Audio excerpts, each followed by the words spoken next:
E aí, galera, vocês estão bem? Eu estou ótimo. E hoje temos aqui as Seijinho e a bizarra história de Telefone Preto. O Telefone Preto, mais especificamente. E na minha opinião, é um filme, sei lá, a minha visão, talvez pra ok. Porque, sei lá como é que eu digo isso.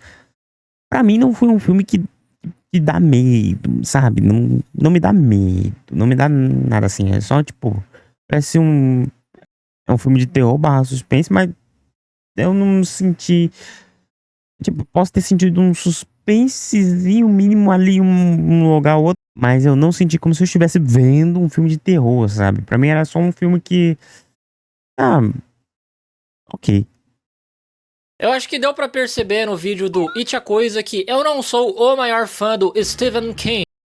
Mas mal eu sabia que existe um Stephen King 2. Pois é, o filho dele também escreve livro de terror e ele escreveu O Telefone Preto. E eu não sei como é o livro dele, como é a escrita dele, mas o filme do Telefone Preto eu até que gostei, é um filme bem agonizante. Porém, desde que esse filme fez muito sucesso, desde que anunciaram uma continuação pra ele, está acontecendo um fenômeno muito estranho, em que eles estão tentando tornar o vilão do filme num grande ícone do terror, tipo Jason, tipo Mike Myers.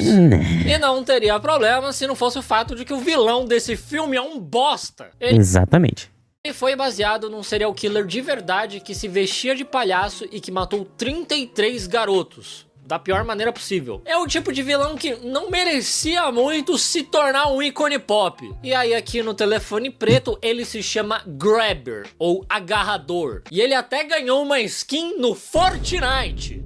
Nunca pergunte a Epic Games o que o agarrador agarra. Não, e tudo bem que o Fortnite já adicionou várias outras coisas que também não são muito de criança, apesar da maior parte do público ser criança. Mas especificamente nesse caso você vai ver que adicionar esse vilão no jogo foi uma escolha um tanto curiosa, pra dizer no mínimo. E outra coisa muito engraçada é que no livro o Grabber é um palhaço, assim como o serial killer de verdade no qual ele foi baseado. Mas aqui no filme eles trocaram a profissão. Agora ele é um mágico, porque o próprio autor do livro não queria que ele ficasse muito parecido com Pennywise. Pois é, o maior problema do cara é ser comparado com o pai dele, e não que ele homenageou um serial killer de verdade, que agora tá até ganhando skin em jogo de criança. Mas enfim, vamos logo analisar Telefone Preto. O filme se passa em Denver em 1978, no mesmo ano que aquele serial killer de verdade foi pego.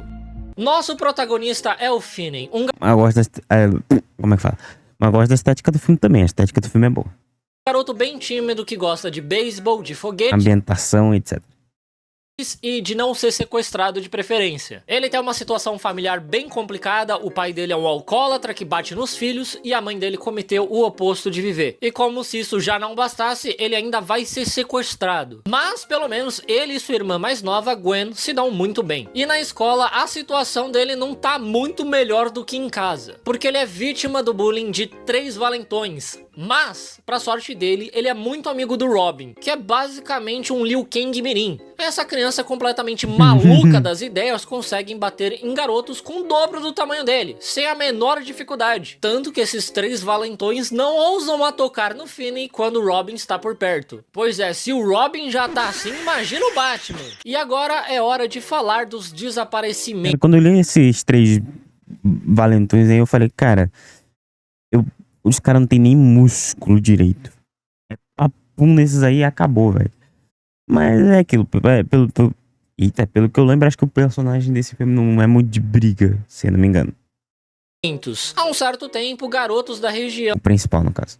estão sumindo sem deixar nenhum rastro. O último a desaparecer foi um garoto chamado Bruce Yamada, que inclusive desapareceu logo depois de um jogo de beisebol que ele jogou contra o time do Finney. E aí um tempo depois, a irmã do Finney, a Gwen, teve um sonho Essa garota sinistra, sabia? em que ela via esse sequestro do Bruce. Ela viu que ele foi sequestrado por um cara que dirigia uma van preta e lá dentro tinham balões pretos. Pois é, por algum motivo a irmã do Finney é a Márcia Sensitiva. Por conta desse sonho, a polícia vai até a escola conversar com a Gwen, porque eles realmente encontraram balões pretos perto do local onde o Bruce desapareceu. Só que a polícia não divulgou essa informação em lugar nenhum. E aí a garota confessa pra polícia que realmente de vez em quando ela tem esses sonhos clarividentes. Uma pena que infelizmente ela não consegue ter esses sonhos pra prever quando que ela vai apanhar em casa. Porque quando ela volta, o pai bate muito, mas muito mesmo nela. Realmente nem precisava ter um sequestrador aí. Os pais já estão fazendo um ótimo trabalho em traumatizar essas crianças. E ele só bate nela porque a polícia foi até ele perguntando sobre a Gwen. E ele odeia que ela tenha esse tipo de sonho. A mãe da Gwen costumava ter esses sonhos clarividentes também, só que no final ela acabou cometendo o oposto de viver. E aí ele acha que a culpa é dos sonhos que ela tinha, e não pelo fato que ela casou com um alcoólatra que espanca os filhos. Além desse maluco ser horroroso de feio. E pra piorar a noite das crianças, o Finney recebe a notícia de que o seu grande amigo Robin está desaparecido. E aí ele pede, pelo amor de Deus, pra Gwen tentar ter um desses sonhos reveladores pra ele saber onde que tá o Robin. No momento, a 7 palmos debaixo da terra. A garota até tenta, ela reza bastante pra Jesus pra tentar ter um sonho desses, mas não vem nada. Inclusive a polícia vai na casa deles no dia seguinte perguntar pra ela se ela teve um sonho desse, mas não é assim que funciona, ela só tem esses sonhos quando o roteiro permite. Eu não entendi também. E o Finney, agora sem a proteção do Robin, O famoso quando convém. apanha feio dos valentões. A Gwen até tenta ajudar ele, mas ela também acaba apanhando. Realmente não precisava ter um sequestrador aí, mas tem. Depois da aula, quando o Finney está voltando pra casa, ele passa na frente de uma van preta de onde sai um mágico. Ele pergunta se o Finney quer ver um truque de mágica e ele diz que sim, só que o truque de mágica acaba sendo o sequestro dele. O Finney acorda no cativeiro depois de ter sido dopado e se depara com essa figura misteriosa usando uma máscara de demônio. E ele está furioso com o garoto porque o Finney fez um grande rasgo no braço dele usando uma lanterna em formato de foguete que ele tem. E assim, o cativeiro é basicamente um porão vazio. Tem um colchão no chão, um telefone preto na parede que está sem linha, está desconectado, um banheiro e apenas uma pequena janela ali bem no alto. Só tem uma porta para sair dali e o Grabber diz que esse local é completamente à prova de som. Ele pode gritar o quanto ele quiser que ninguém vai ouvir. Ou seja, esse sequestrador teria uma mina de ouro se ele colocasse esse lugar para alugar em São Paulo. Um muquifo desse é pelo menos uns 3 pau de aluguel. E olha que já tem tratamento sonoro. Dá pra fazer um estúdio de podcast aí. Daí o Grabber acaba sem querer deixando escapar que tem algo acontecendo ali em cima na casa dele. E por conta disso, ele não vai poder fazer nada contra o Finney por enquanto. Ele só fica aparecendo de vez em quando pra conversar, fica falando uns negócios esquisitos, dizendo que ele não vai machucar o Finney, dizendo que não vai fazer nada que ele não vá gostar. Ele fica passando a mão no cabelo do Finney e fica observando ele dormir. Já tá fazendo algo que eu não gosto. Tá me observando por quê, vagabundo? Esse é o cara que, segundo a Epic Games, merece ganhar uma skin no Fortnite.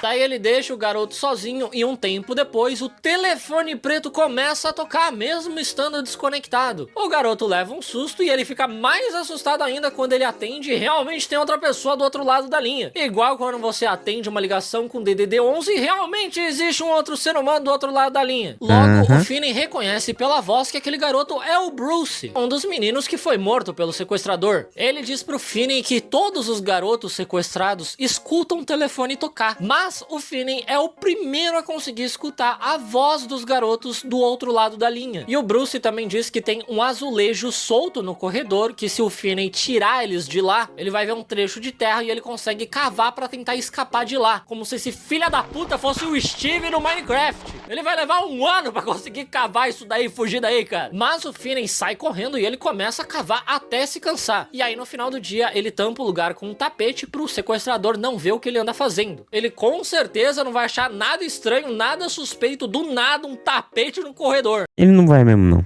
Moleque lutando pela sobrevivência dele e... ai não, decidi fazer uma redecoração de interiores aqui. No outro dia, o Grabber chega pra deixar comida pro Finney e ele vai embora de interiores aqui. No outro dia... Tem como levar um cara desse a sério? O cara tá de máscara, mas tá usando uma roupa casual do dia a dia. O Grabber chega pra deixar comida pro Finney e ele vai embora de lá deixando a porta aberta. O telefone toca e é outro garoto que também foi vítima desse cara, o Billy. E ele diz pro Finney não tentar escapar. E se ele passar por aquela porta aberta, o sequestrador vai estar esperando ele do outro lado com um cinto, pronto pra espancar ele. Daí o Finney sai devagarzinho, ele vai lentamente subindo as escadas e ele percebe que realmente o cara tá lá em cima sem camisa, com o cinto na mão, esperando ele subir. Esse com certeza é um cara que mereceria ganhar uma skin no Fortnite. Daí, obviamente, o Finney volta pro cativeiro, o telefone toca e é o Billy novamente, dizendo pro Finney que ele escondeu uma corda entre a parede e o chão. E eu não faço ideia de onde que esse moleque arranjou uma corda. Mas o Finney usa essa corda pra prender ela na grade da janela. Ele escala a parede, só que chegando lá em cima, a grade se desprende da janela. E aí ele cai no chão e agora ele não tem mais onde amarrar essa corda pra tentar escapar. Assim, ele poderia pegar essa grade, jogar na janela pra tentar quebrar o vidro, e aí a sala não seria mais a prova de som e ele conseguiria gritar por socorro. Mas é óbvio que ele não faz isso. Ele prefere ficar esperando o telefone preto tocar, tal qual um participante do BBB que tá no paredão, e fica esperando ali do lado do Big Fone pro Boninho ligar pra ele e deixar ele trocar de lugar com outra pessoa e botar outra pessoa no paredão. Enquanto isso, lá em cima, a polícia chega na casa onde o Finney está sendo mantido em cativeiro. Só que quem atende a porta é o irmão do sequestrador, um cara chamado Max. Ele Pobre coitado. não sabe de nada do que tá acontecendo, mas curiosamente ele está muito curioso com o caso do desaparecimento dos garotos. Ele veio visitar o irmão de surpresa exatamente porque ele tá tentando descobrir onde esses garotos estão sendo mantidos. Ele até diz pra polícia que o sequestrador provavelmente mora naquela área, mas a polícia não dá muita bola pro que ele fala, porque ele deu umas carreiras de pó ali em cima da mesa. E aí eles simplesmente vão embora. Meu, eles veem um monte de reportagens sobre os casos de desaparecimento ali na casa e eles nem decidem investigar nada. Só do cara tá cheio de pó ali é motivo suficiente pra polícia poder revirar a casa dele. Mas não, eles só vão embora. Um tempo depois, o sequestrador desce lá no porão e diz pro Finney que está tudo dando errado, tá tudo uma bagunça dessa vez. E o Finney diz que se ele deixar ele ir embora, ele não vai contar nada pra ninguém sobre o que ele viu ali. O homem fica meio pensativo e ele pergunta pro Finney qual é o nome dele, mas o garoto mente. E o Grabber fica muito bravo com ele porque ele já sabe o nome verdadeiro do Finney. Saiu nos jornais. E aí, obviamente, ele muda de ideia e não deixa o garoto embora. É uma lição muito bonita de que mentir é muito feio. Se enquanto você estiver jogando Fortnite aparecer um cara com a skin do Grabber perguntando informações pessoais suas, sempre diga a verdade. Mentir é muito feio, viu? E aí, novamente, o homem vai embora, deixando a porta do porão aberta. O telefone preto toca e dessa vez é um garoto chamado Griffin, que também é uma vítima do sequestrador. Ele diz que o Grabber ainda não matou o Finn porque ele não está jogando o joguinho dele. Ele não está tentando escapar e o sequestrador gosta disso. Ele gosta quando os garotos são meninos travessos. Cara, não dá pra levar esse cara a sério, velho. Sim, esse é o cara que a Epic Games achou que seria legal de colocar no Fortnite. O Griffin também disse que o sequestrador está muito nervoso por conta do irmão que veio visitar ele de surpresa e por isso ele não está dormindo direito. Mas ele está dormindo exatamente agora. E a porta do porão ficou aberta. Daí o Griffin diz que lá em cima a porta para sair de casa está trancada com um cadeado que o sequestrador roubou dele. Só que o Griffin esqueceu a combinação do cadeado, mas ele deixou anotado ali na parede do porão. Aí sim, cara, esse daí nunca vai esquecer o login dele do Fortnite. Se é que tem Fortnite no céu, o que eu duvido bastante que teria. O Finney memoriza a combinação, daí ele sai de fininho. Meu Deus. Fininho. Sai de fininho até a porta, passando pelo sequestrador que realmente tá dormindo, segurando um cinto na mão. Ele consegue abrir o cadeado, consegue fugir de lá, porém o homem acorda, vai atrás dele e consegue capturar ele novamente. Pois é, e o Finney poderia ter simplesmente matado esse cara enquanto ele tava dormindo. Ele tem uma corda, ele tem uma garrafa de vidro que o sequestrador deixou pra ele lá embaixo pra ele tomar água. Sim. Sei lá também, porque ele deixou uma pessoa sequestrada com acesso a vidro. E provavelmente ele também conseguiria achar uma faca de cozinha ali em cima. Mas Sim. não, ele nem pensou nisso. Daí o Finney novamente acorda dentro do cativeiro e o telefone preto toca. Dessa vez é o Vance, um delinquente mirim que também foi morto por esse cara. Ele diz pro Finney quebrar a parede do banheiro que ele vai enxergar a parte traseira de uma geladeira que tá na sala do lado. E se ele conseguir desparafusar essa geladeira, ele vai conseguir entrar dentro da geladeira, e se ele abrir a porta da geladeira, ele vai sair num depósito que tem ali do lado. O Finney consegue quebrar a parede do banheiro, mas por algum motivo ele não consegue quebrar aquela janela lá em cima, né? Claro. Isso aí já é pedir demais. Ele desparafusa a geladeira, consegue entrar dentro dela, mas ele não consegue abrir a porta porque a geladeira está trancada. E aí eu te pergunto, Epic Games, por que você acha que a geladeira desse cara está trancada? O que você acha que ele guarda nessa geladeira, hein? Uns bifezinhos. Uns bifes bem grandes, de tamanho humano. Epic Games! Na verdade, eu acho que ele nem guarda nada demais naquela geladeira. Eu só tô querendo encher o saco mesmo. Sim. Daí o Finney começa a chorar, achando que não tem jeito, que ele vai morrer mesmo. Porém, o Até porque eu acho que, se eu não me engano, lá pro final do filme falam de que tá enterrado os corpos, etc. telefone preto começa a tocar. E dessa vez é o Robin, o grande amigo dele. E ele diz pro Finney que chegou a hora de lutar. Chegou a hora de dar um fim nesse vilão. Tá difícil, gente, tá difícil.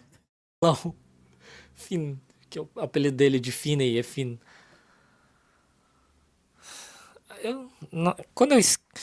Eu juro que quando eu escrevo essas coisas parece que vai sair engraçado. O Robin ensina o Finney a socar e ele fala pra ele encher o telefone de terra pra dar mais peso e usar isso pra dar um socão nele. Pô, e finalmente uma criança morta deu uma dica boa. Aliás, essa dica funciona até hoje. Você pega um celular velho e enche ele de cimento pra tacar nas pessoas na rua. Enquanto isso, a Gwen tem vários sonhos da vida desses garotos que foram assassinados pelo Grabber. E depois de muito discutir com Jesus Cristo, finalmente ela consegue sonhar com alguma informação útil. Ela consegue enxergar a rua e o número da casa do sequestrador. E aí, finalmente, ela informa a polícia. E é muito engraçado que a lore do Finney é tipo isso daqui. Enquanto o da Gwen é isso daqui. Bom, lá na casa do sequestrador, o irmão dele, Max, finalmente percebe que ele tá literalmente na casa do sequestrador. Se ele não cheirasse tanto pó, esse filme teria 20 minutos e talvez o Fortnite nem tivesse existido. Sei lá por quê. Daí o Max desce até o porão, encontra o Finney, só que bem... E morre. Nessa hora o Grabber volta e dá uma machadada na cabeça do irmão dele. Inclusive, este machado você consegue adquirir no Fortnite também, junto com a skin do Grabber. Ele está incluso no pacote mais caro que vem com a skin do Grabber, o machado, o telefone preto que você consegue usar como mochila, uma skin para suas armas e, claro, a van preta com os balões pretos para você atropelar várias criancinhas no Fortnite. Tudo isso por apenas 2.400 V-Bucks. Tá praticamente de graça, o que você está esperando? Que isso? Uma publi do nada? Vou deixar o link, não vai ter link na descrição, não, mentira. O sequestrador fica muito bravo com o Finney porque ele matou o próprio irmão, mas a culpa é do Finney por algum motivo. E aí ele diz que vai matar o Finney. Ele até fala, olha o que você me fez fazer. Esse cara é maluco. Esse cara... Mano, não tem nada nesse filme que você olha pra esse cara e fala, dá pra levar esse cara a sério. Não tem como. Ele é uma pilhada.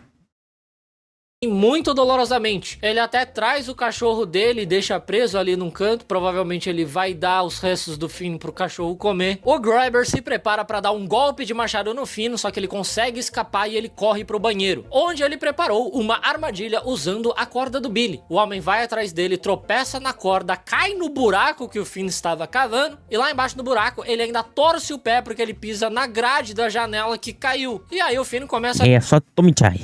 Desceu o cacete no cara usando o telefone preto. E aí, por fim, ele mata o Meu Deus do céu, Serginho. cara, enforcando ele com o cabo do telefone. Daí o garoto pega uma carne de dentro da geladeira pra dar pro cachorro e ele conseguir sair de lá. E essa é uma parte muito legal do filme, porque durante o filme você tá achando que tá tudo dando errado, mas no final tudo faz sentido, você percebe. E tem outra coisa legal que Eu não sei se eu deveria falar, porque... Ah, mas tá foda-se. Esse cara, ele não escuta o telefone, mas quando ele tá morrendo, ele escuta as vozes de todo mundo falando pra ele que ele ia se lascar agora. De todo mundo que ele matou e etc.